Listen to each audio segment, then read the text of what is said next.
মেকআপত বহিব খুজিছোঁ এইজনী মোৰ ছোৱালী হৈছে আগৰজনী ছোৱালী নাই তাইৰ এক্সিডেণ্ট হ'ল গতিকে এই ওলাইছে চা তোৰ ভালকৈ দেখাই দে গেটআপটো উইথ পেট এয়া প্ৰেগনেণ্ট মোৰ ছোৱালী এয়া আমি মেকআপত বহিব খুজিছোঁ মেকআপত বহাৰ আগত মোৰ মুখখন যে চাবই নোৱাৰি চা ইছ কিবা এখন মচৰাইজাৰ খুৱাব লাগিব নাই এইজনী আমাৰ মেকআপ এইবিলাক মেকআপ এইজনী আমাক ধুনীয়া কৰি দিয়ে এজনী ধুনীয়া কৰি দিয়ে আৰু এয়া আমি প্ৰথম সেইদিনাখন দেখুৱাম বুলি ভাবিছিলোঁ কিন্তু দেখুৱাব নোৱাৰিলোঁ আজি যিমানটো পাৰোঁ দেখুৱাম আমাৰ শ্বুটিং কুঁৱলী কৰি আছোঁ মই স্পন্দন টিভিত আৰু আশা কৰোঁ আপোনালোকে চাব এয়া আমাৰ আহিছে ছোৱালী মেকআপ দিবলৈ মই মেকআপটো লৈ তাৰপিছত আমাৰ কিতাপ দেখাই আছোঁ এয়া ৰেডি হ'লোঁ সুন্দৰকৈ চুলি তুলি বনাই ধুনীয়াকৈ ৰেডি হৈছে এইটো আমাৰ ছেট পিছফালে এইয়া বহি আছে মানুহ আৰু আমাৰ কেমেৰা পাৰ্চন আৰু হেৰিয়ে এয়া চাওক কি কৰি আছে কাম নাই আৰু টাইম পাছ কৰি কি চাই আছ চাওঁ অঁ টাইম পাছ কৰি আছে এয়া মোৰ ছোৱালীয়ে স্ক্ৰিপ্ট পঢ়ি আছে একান্ত বাধ্য ছোৱালী খুব ভাল ছোৱালী স্ক্ৰিপ্ট পঢ়ি আছে শ্বুটিং আৰম্ভ হ'ব আৰু এতিয়া এইটো মোৰ ঘৰৰ মোৰ ঘৰৰ নহয় মোৰ যিটো ছেট মানে মোৰ ঘৰৰ ছেট তাৰ এয়া বাহিৰটো এইটো এটা বেলকনিৰ নিচিনা পিছত মই গোটেই ঘৰটো দেখুৱাম এবাৰ বাহিৰৰ পৰা এতিয়া শ্বুটিং আৰম্ভ হ'ব এয়া আমাৰ শ্বুটিং আৰম্ভ হৈছে এয়া প্ৰিন্স অভিনেতা আমাৰ আৰু এয়া কেমেৰা পাৰ্চন নহয় এয়া ডাইৰেক্টৰ কাষত ৰৈ থকাজন কেমেৰা পাৰ্চন ডাইৰেক্টৰে দেখুৱাই আছে ক'ৰ পৰা ক'লৈ আহিব চিনটো কেমেৰা ক'ৰ পৰা ক'লৈ আহিব এই আমাৰ অভিনেত্ৰী আহিছে চিনটো বুজাই আছে এইটো মানে আমাৰ ৰিহাৰ্চেল হৈ আছে এইটো টেক হোৱা নাই ফাইনেল ৰিহাৰ্চেল হৈ আছে আৰু কেমেৰা ক'ৰ পৰা ক'লৈ যাব সেইটো দেখুৱাই আছে ডাইৰেক্টৰে তাৰপাছত এয়া ডাইৰেক্টৰে কেমেৰাটো দি পেলাই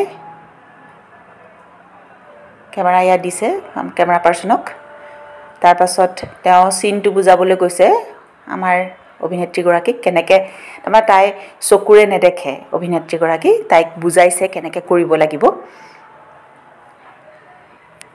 কেনেকৈ ক'ৰ পৰা যাব লাগিব কোনখিনিত ডাইলগ ক'ব লাগিব ক'লৈ চাব লাগিব এইখিনি বুজাইছে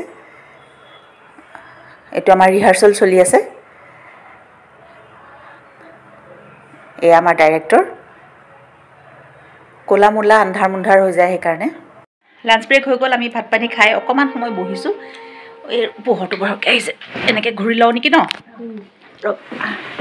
ঘূৰি লওঁ ভাত পানী খাই আমি বহিছোঁ এয়া অকণমান সময় 5 মিনিটমান বহিম আৰু তাৰপিছত আকৌ আমাৰ কাম আৰম্ভ হ'ব এনেও মই দুখ লাগিলে যে মই লাঞ্চ ব্ৰেকত ভাত আমি কেনেকৈ খাওঁ ক'ত খাওঁ আজি ভাতত কি আনিছিলে লাঞ্চ ব্ৰেকত দেখুৱাবলৈ নহ'ল যা হওক আমি ভাত খাই উঠি কিন্তু বহুতে আমাৰ মেকআপ আৰ্টিষ্ট স্মৃতি এইগৰাকী ওচৰলৈ অঁ এইগৰাকী বৰ চিন্তা যে তাক ক্ষীণাব লাগে তাই আজি 3 দিন ধৰি তাই ভাত খোৱা নাই ভাতৰ সলনি তাই ডালিয়া খাইছে চব্জি তব্জি দি ন অঁ চব্জি তব্জি দি ডালিয়া খিচিৰিটো তাৰমানে খিচিৰি নহয় ডালিয়াটো বইল কৰি লগত ভাতৰ নিচিনা আৰু হা মানে ভাতৰ সলনি ডালিয়া ভাতৰ সলনি ডালিয়া খাইছে এতিয়া মই তাইক কৈছোঁ যে যিটো বস্তু সদায় আমি খাব নোৱাৰোঁ সেইটো আমাৰ ডায়েট হ'ব নোৱাৰে কাৰণ আমি ডায়েটটো এৰি দিম এনেকুৱাতে আমাৰ ডাইৰেক্টৰ আহিছে ডাইৰেক্টৰে এতিয়া স্ক্ৰিপ্টখন লৈ আহিছে মই দেখাই দিছোঁ এইয়া ডাইৰেক্টৰ অকণমান আন্ধাৰ খালি ডাইৰেক্টৰজন এইয়া ভাত খালে ন অঁ ভাত খালোঁ কাৰণে তেওঁ আন্ধাৰ হৈছে তাৰমানে সেইটোৱে কথা অঁ এইয়া লাইটটো পোহৰ কৰি দিছে তাৰপিছতে এয়া অ' মা হ'ব তুমি কি মানে পষ্ট দিছা নে কি ভাত খালোঁ অঁ স্ক্ৰিপ্টটো চাওক না বহিবলৈ শান্তি নিদিয়ে মানে অঁ এতিয়াহে ভালকৈ আহি নাই লোৱা নাই অ' ফ'কাছ অঁ এয়া আমাৰ ডাইৰেক্টৰ বেছি মানে মোবাইলৰ কেমেৰা পোহৰো দিছে আকৌ দেই মোবাইলৰ কেমেৰাই মোক ফ'কাছ নলয় চিনেমা কেমেৰাবিলাকে আচ্ছা চিনেমা কৰা মানুহটো চিনেমাৰ কেমেৰাবিলাকে ডাঙৰ কেমেৰাবিলাকে ফ'কাছ লয় মানে মোক সৰুটো কেমেৰাবিলাক অঁ সেইকাৰণে নলয় সৰু কেমেৰা ডাঙৰ মানুহ কেতিয়াও দেখা নাপায় কোনোবাই কোৱা নাছিলোঁ এইটো লওকচোন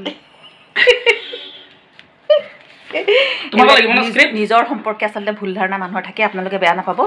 যিটো উঠি গ'ল এয়া উঠি গ'ল। আচ্ছা, এইজনী আমাৰ ছোৱালী। অঁ, কি কৈ আছিলা তুমি? কিবা এটা কৈ আছিলা স্মৃতি? ৰাতিপুৱা বেছি টাইম নহ'লেও এটলিষ্ট 15 মিনিটছ পাৰিলে য়োগা কৰিব লাগে। কাৰণ আমি জিম কৰি যেতিয়া থাকোঁ, জিমটো এৰি দিলে আমি আকৌ শকত হৈ যাওঁ। কিন্তু য়োগাই মানে আমাৰ বডি এটা শ্বেপ আনি দিয়ে, আৰু সেই শ্বেপটো সহজে নাইকিয়া নহয়। সেইকাৰণে যদি পাৰি এটলিষ্ট 10 to 15 মিনিটছ য়োগা এটা কৰিব লাগে ডেইলি। তাৰমানে তাই সেইটো চাগে কৰি ফল পাইছে, সেইকাৰণে তাই সেইটো কথা কৈছে। গতিকে আপোনালোকে যিসকল মহিলা এইটো চাই আছে ন, তেখেতসকলক 15 মিনিট সময় উলিয়াবচোন ৰাতিপুৱা, বেছি নহয় 15 মিনিট। প্ৰথমতে যেতিয়া আপুনি 15 মিনিট কৰিব, হয় নহয় কোৱা? 10 মিনিট 15 মিনিট যেতিয়া কৰিব নহয়, এটা সময় হ'ব নহয়, হেবিট হৈ যাব। আৰু লগতে এটা সময়ত এনেকুৱা হ'ব যে সেই 15 মিনিট বা সেই 10 মিনিট যদি আপুনি এক্সাৰচাইজ নকৰে, আপোনাৰ মনটো গোটেই দিন বেয়া লাগি থাকিব, হয়নে? যিকোনো উপায়ে সেই 10 মিনিট সময় বা 15 মিনিট সময় আপুনি উলিয়াব। গতিকে সকলো মহিলাক কৈছোঁ, মাঘৰ বিহুটো যোৱাৰ পিছত 15 মিনিট সময় যোগ কৰিব। 15 মিনিট বেছিকৈ নালাগে, 15 মিনিট। এয়া ঘৰ পালোহি, মেকআপ উঠালোঁ। মেকআপ উঠোৱাৰ পিছতে যদি মই অকণমান টায়াৰ্ড যেন লাগিছে, মুখখন নিশ্চয় টায়াৰ্ড হৈও যাওঁ। কাৰণ মানে কি হয়, মই বিশেষকৈ 8টা বজাৰ পৰা শ্বুটিঙত আছিলোঁ আৰু নিশা 8 বজালৈকে। গতিকে অকণমান টায়াৰ্ড যেন দেখিছে। আৰু আহি মেকআপ উঠালোঁ। মেকআপ উঠোৱাৰ পিছত আমি গোটেই দিনটোৰ শ্বুটিং দেখাম বুলি ভাবিছিলোঁ, কিন্তু মোক ইমান ব্যস্ত কৰি ৰাখে যে মই মোবাইলটো চুবলৈকে সময় নাপাওঁ।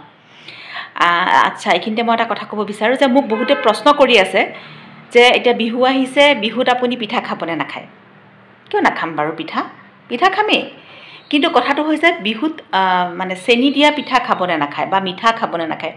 চাওক, মই আগতেও বহুবাৰ কৈছোঁ যে মিঠা এটা সোৱাদ, আৰু মিঠাটো আমাক জৰুৰী, আমাৰ প্ৰকৃতিয়ে দিয়া এটা সোৱাদ। গতিকে মিঠা আমি খাম, তেনেকুৱা কোনো কথা নহয় যে মিঠা নাখাম। মিঠা আমি খাম। কিন্তু আগতেও যেতিয়া ৰিফাইন চুগাৰ ওলোৱা নাছিল, তেতিয়া আগতেও আপোনাৰ মিঠা সোৱাদটো মানুহে লৈছিলে। আমাৰ পিঠা পনা হৈছিল, আমি খাইছিলোঁ। আৰু গতিকে এনেকুৱা কথা নাই যে আমি মিঠা নাখাম। মিঠা সোৱাদ আমি খামেই, কিন্তু তাকে ৰিফাইন চুগাৰ নহয়। আমাৰ খেজুৰৰ গুড় আজিকালি পায়, খেজুৰ দি পেলাই বনাই বহুতে পিঠা। গতিকে গুড় দি খাওক বা অন্য কোনো ধৰণৰ মিঠা বস্তু দি পেলাই খাওক, কিন্তু আপোনাৰ মানে ৰিফাইন চুগাৰটো নহয়। ৰিফাইন চুগাৰ কেতিয়াও খাব নালাগে, খুব বেয়া বস্তু ৰিফাইন চুগাৰ। গতিকে ৰিফাইন চুগাৰ নাখাব। বাকী পিঠা খাওক, ঘৰত ৰন্ধা চব খাওক, ধুনীয়াকৈ উৰুকা খুব ভালকৈ উৰুকাটো মানে উপভোগ কৰক। আৰু উৰুকাটো ভালকৈ উপভোগ কৰিব, লগতে বিহু দুদিনো খুব ভালকৈ উপভোগ কৰক। কিন্তু এইখিনিতে মই ক'ব বিচাৰিম যে বিহু বুলি মানে বহু বেছি খাই দিব নালাগে। পৰিমাণ সঠিককৈ ৰাখক আৰু চব খাওক, চব এনজয় কৰক। খালি পৰিমাণ, যিটো খাদ্যৰ পৰিমাণ, সেই পৰিমাণটো সঠিক কৰক, 1 নম্বৰ কথা। আৰু 2 নম্বৰ কথা হ'ল যে যি খাদ্যই আপুনি নাখাওক, ভালকৈ চুবাই ভালকৈ খাওক, যাতে আপোনাৰ মুখৰ লেলাউটি খাদ্যবস্তুৰ লগত লাগে আৰু সেয়া পেটলৈ যায় আৰু হজম হোৱাত সুবিধা হয়। যদি আমি খাদ্যবস্তু ভালকৈ চুবাই নাখাওঁ, তেতিয়াহ'লে আমাৰ লেলাউটি ভালকৈ ভিতৰলৈ নাযায়, মুখৰ লেলাউটিটো। আৰু মুখৰ লেলাউটি ভালকৈ ভিতৰলৈ নোযোৱাৰ ফলত আমাৰ যিটো হজম প্ৰক্ৰিয়া, সেইটো বহুত কমি যায়, বহুত কম হয়। আৰু ফলত আমাৰ গেছ হয় আৰু অন্যান্য পেটৰ কিছু ৰোগ হয়। গতিকে সকলোকে অনুৰোধ কৰিছোঁ, মাঘৰ বিহু সুন্দৰকৈ খাওক, উৰুকা সুন্দৰকৈ খাওক, আৰু ভালকৈ চুবাই খাদ্যবস্তু খাওক, লগতে খুব সুন্দৰকৈ উপভোগ কৰক। পৰিমাণ সঠিক ৰাখক, টোপনি ভালকৈ যাওক, পানী ভালকৈ খাওক। সকলোলৈকে বিহুৰ শুভেচ্ছা থাকিল। ধন্যবাদ।